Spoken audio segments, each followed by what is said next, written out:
अस्सलाम वालेकुम दोस्तों आज की वीडियो में हम विलियम शेक्सपियर की लाइफ, उसकी हिस्ट्री, उसके टोटल वर्क के बारे में डिस्कस करेंगे। तो दोस्तों विलियम शेक्सपियर, जिसको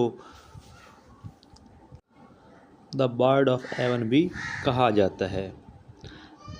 तो अब हम थोड़ा सा इसके इंट्रोडक्शन की तरफ चलते हैं। तो विलियम शेक्सपियर वो 1564 को पैदा हुए और उनकी जो डेथ हुई वो 1616 में हुई थी। वो एक इंग्लिश पोएट, प्ले राइट और एक्टर थे। वो इंग्लिश लैंग्वेज के ग्रेटेस्ट राइटर में से उनको एक समझा जाता था। वो स्टार्टफोर्ड अपॉन एवन में पैदा हुए और उनको बर्ड ऑफ एवन भी कहा जाता है। अब हम चलते हैं इसकी लाइफ के बारे में कि उसकी जो लाइफ थी वो कैसी गुजरी। तो वो पैदा हुए 23 अप्रैल 1564 को स्टार्टफोर्ड अपॉन एवन में पैदा हुए और उनके जो पेरेंट्स थे उनका नाम था जॉन शेक्सपियर और उसकी जो वालदा थी उसका नाम था मैरी एडन।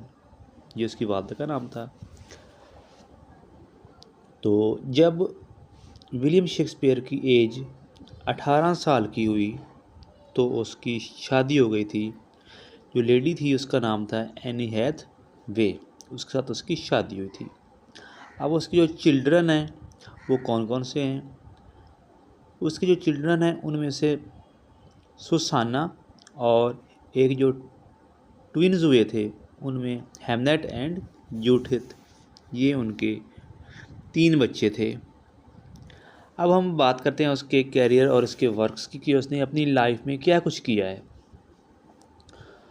तो उन्होंने अपनी लाइफ में 37 प्लेज लिखे थे, 154 सोनेट्स एंड 2 लॉन्ग पोएम्स। ये उनकी लाइफ की हिस्ट्री है। तो वो लंदन में वो एक एक्टर और प्ले राइट बन गए थे। अच्छा, अब अगर हम उसके वर्क की बात करते हैं तो उसके जो वर्क है जितना भी उसको उसने 3 हिस्सों में तकसीम किया है।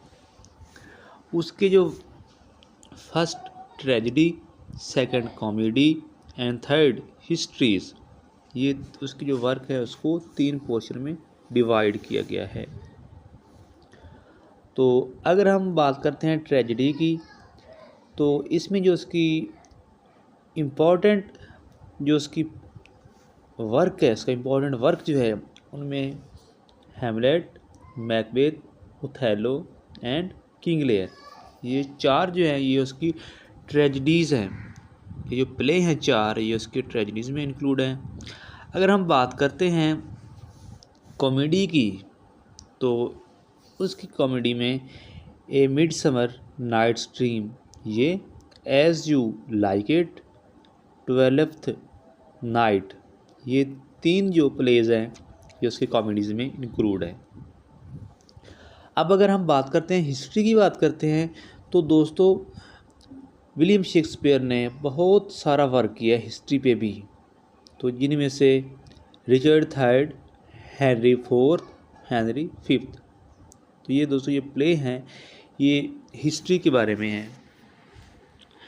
तो अगर हम बात करते हैं उसके थीम और स्टाइल की कि उसकी जो वर्क है उसमें उसका थीम क्या था, उसका स्टाइल क्या था, तो दोस्तों अगर यूनिवर्सल थीम की हम बात करते हैं, आम बात करते हैं तो उसमें उसने लव इसमें शामिल किया है, एम्बिशन शामिल की है, जेलसी, बिट्रेल, ये इस तरह के उसने शामिल किए हैं।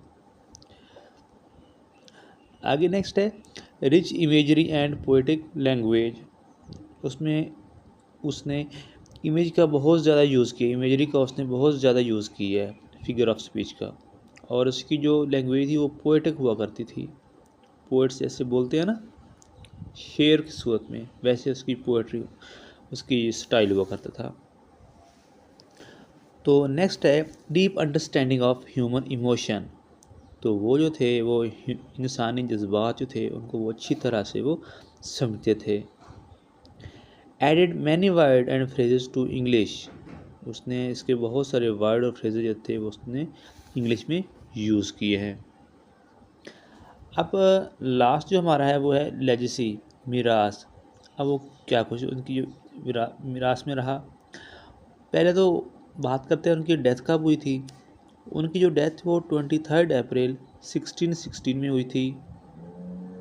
Next, work translated into many languages, का जो वर्क था उसको बहुत सारी लैंग्वेजेस में चेंज किया गया। Still performed and studies world wide, उसकी जो उसके प्लेज हैं, उसके जो पोएम्स हैं वो आज भी वो वर्ल्ड वाइड वो परफॉर्म किए जाते हैं, वो पढ़े जाते हैं। और उसको ड्रामेटिस्ट और इमोर्टल पोइट भी कहा जाता है। इमोर्टल होता है जो ना ख़त्म होने वाला, उसको ये पोइट भी कहा जाता है।